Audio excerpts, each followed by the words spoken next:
But I always feel like when I think about, so I think from this moment going forward, we got to look at iRacing as a tool, right? So it's check that box and gain that respect. When you put somebody who's never driven a car before on iRacing, you can tell them, I would say, all right, man, if you want to try to make this a career, and instead of taking you to the racetrack and putting you in a race car for the first time, I'm going to put you on iRacing for a year or two. Great idea. But what you're going to try to do on iRacing is, I'm not worried about how fast you win or how many races you win or your winning percentage.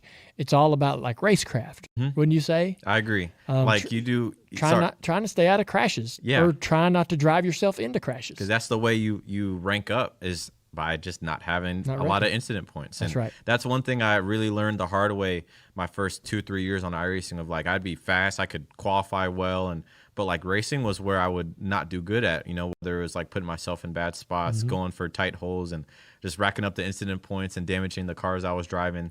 But I really learned really what it takes, like you mentioned, from a racecraft perspective, because the margins aren't as good, right, with netcode and all the different things that they have on the sim. And honestly, that helped me from a common sense standpoint.